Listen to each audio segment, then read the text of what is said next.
5:47 de la mañana. El despertador suena por cuarta vez.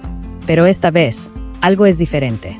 Lucas no solo estaba cansado, estaba destrozado. Y en ese amanecer frío, algo dentro de él estaba a punto de romperse o transformarse. El amanecer aún sostenía el cielo, pesado, sin prisas. El mundo parecía dormir, pero su mente llevaba horas despierta. Se sentó en el borde de la cama, con la mirada fija en el vacío.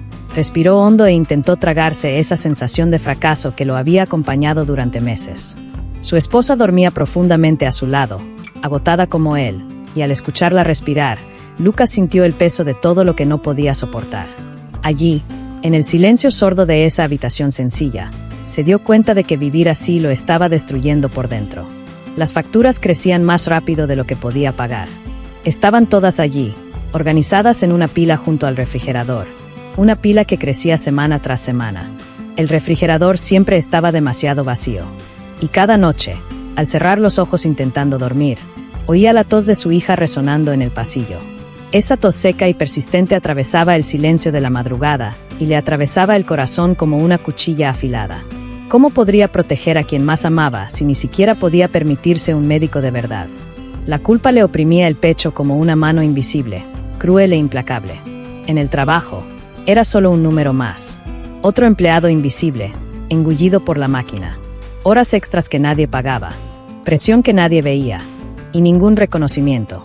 Cada día, el mismo ritual agotador. El autobús lleno a las 6 de la mañana, los empujones, las miradas vacías. El reloj marcando su existencia en minutos contados. Y al volver a casa, el mismo autobús, el mismo cansancio, la misma sensación de ser aplastado lentamente. La rutina lo aplastaba, cada día, y continuaba, porque creía que no tenía elección. ¿Pero de verdad no la tenía? ¿O simplemente tenía demasiado miedo de ver? Esa mañana, Lucas se levantó lentamente, como si cargara con cadenas invisibles. Caminó descalzo por el frío pasillo hasta la cocina y encendió la tenue luz de la lámpara. La mesa era un desastre, las tareas escolares de su hija esparcidas, una taza sucia de café frío, una factura abierta en números rojos. Y allí, medio escondido bajo los papeles, un cuaderno con viejos garabatos, sueños olvidados, sepultados bajo el peso de la supervivencia. Y fue allí, en esa sencilla cocina, rodeado de los restos de un día caótico, que Lucas finalmente vio. No era un desastre, eran señales. Señales de una vida que pasaba, mientras él simplemente sobrevivía. Señales de quién era, de quién quería ser, y de la absurda distancia entre esos dos hombres. Se sentó. Abrió el viejo portátil, que crujió como si se quejara de ser usado. La pantalla azulada iluminó su rostro cansado. Y entonces, lentamente, con dedos temblorosos sobre el teclado, comenzó a escribir. No escribió un plan de negocios. No escribió un proyecto grandioso. Escribió la verdad. La cruda verdad que llevaba años atascada en su garganta. El miedo al fracaso. El peso de fingir fuerza cuando por dentro se desmoronaba. La frustración de no tener tiempo para sus propios sueños. La sensación de perder su propia identidad mientras intentaba complacer al mundo. Mientras escribía, le temblaban las manos. Una lágrima cayó sobre el teclado. Luego otra. Pronto lloró, en silencio, mientras las palabras fluían como un río represado que por fin había encontrado una brecha.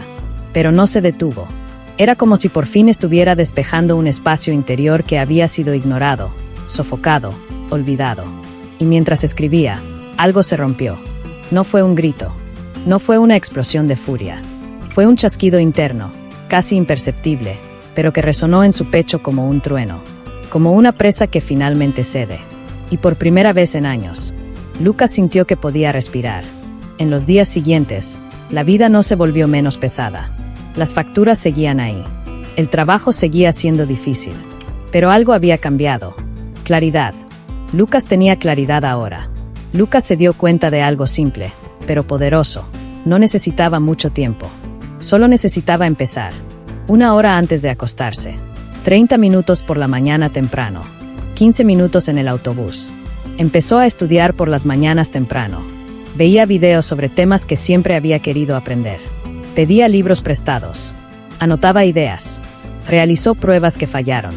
Realizó otras que tuvieron éxito. No todo salió bien. Muchas cosas fallaron. Pero por primera vez, No vio el fracaso, vio el aprendizaje. Y continuó, paso a paso, sin prisas, pero sin detenerse. Estaba construyendo algo, ladrillo a ladrillo, sudor a sudor, madrugada tras madrugada. El trabajo seguía siendo difícil. El jefe seguía exigiendo. Las horas extras seguían sin pagar. Pero Lucas ya no era el mismo hombre.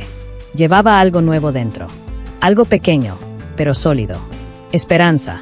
Con cada viaje al trabajo, con cada autobús lleno, llevaba consigo una pequeña pero real esperanza que lo mantenía en pie. Ya no caminaba encorvado como antes. Y su esposa empezó a notarlo. Se dio cuenta de que, a pesar del cansancio, hablaba más. Compartía sus ideas. Hablaba de posibilidades. Soñaba sin pedir permiso. Y esto reavivó algo en ella que también había olvidado: la fe en el futuro. La creencia de que eran posibles días mejores. Una noche, mientras intentaba resolver una tarea difícil en la computadora, su hija se acercó con sus ojitos brillantes, curiosa. «Papá, ¿estás cansado?» Lucas dejó de hacer lo que estaba haciendo. Sonrió, la levantó en brazos y la besó en la frente con todo el amor que cabía en ese simple gesto. «Sí, mi amor, pero es un cansancio bueno». «¿Por qué?», preguntó ella con la inocencia más pura del mundo. Lucas sintió que se le llenaban los ojos de lágrimas. «Porque ahora sé a dónde voy».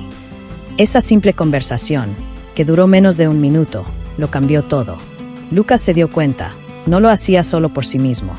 Lo hacía por la niña que tenía en brazos. Para que ella pudiera crecer viendo que es posible empezar de nuevo. Que es posible transformarse. Fue como si su camino, antes limitado por el miedo, ahora tuviera un propósito real, humano y vivo. Y las pequeñas victorias comenzaron a acumularse. No eran grandes, no eran espectaculares, pero eran reales. Primero, un dinero extra que alivió un poco la presión financiera. Luego, un proyecto que finalmente salió bien. Luego, un cumplido inesperado de alguien que reconoció su esfuerzo. Y finalmente, esa sensación de paz, esa que solo llega cuando uno sabe que está en el camino correcto, aunque todavía esté lejos de su destino. Lucas comenzó a caminar diferente, a hablar diferente, a respirar diferente. Ya no era el hombre destrozado que se sentaba al borde de la cama a las 5:47 de la mañana. Era alguien renovado, alguien que decidió elegirse a sí mismo, alguien que encontró coraje donde solo había miedo, y finalmente comprendió la verdad más simple y poderosa del mundo. Los nuevos comienzos no dependen de la suerte, no dependen de oportunidades perfectas. Dependen de una cosa: coraje. Ese coraje silencioso, casi invisible, que solo necesita un segundo para cambiarlo todo. La historia de Lucas no se convirtió en noticia, no se convirtió en leyenda, no se convirtió en película, se convirtió en algo mucho más importante. Se convirtió en propósito, se convirtió en transformación, se convirtió en la prueba de que cuando alguien decide dejar de sobrevivir y empezar a vivir, la vida, poco a poco, responde. Y así fue como Lucas, un hombre común y corriente, encontró una fuerza que ni siquiera sabía que tenía, y finalmente se convirtió en el protagonista de su propia historia. Un hombre que se demostró a sí mismo que los nuevos comienzos son posibles, que los cambios ocurren cuando realmente decides dar el primer paso, y que la mayor victoria no es llegar a la cima, es tener el coraje de empezar. Lucas todavía se levanta temprano, sigue tomando el autobús lleno, sigue teniendo cuentas que pagar, pero ahora lo enfrenta todo de otra manera. Porque sabe que ya no está atrapado, porque sabe que está construyendo algo, porque sabe que cada día es un ladrillo más en el puente que construye hacia una vida mejor. Y cuando su hija le pregunta: «Papá, ¿lo vas a lograr?», él responde con una sonrisa sincera: «Ya lo estoy logrando, mi amor. Un día a la vez». ¿Y tú? ¿Cuándo vas a decidir empezar de nuevo?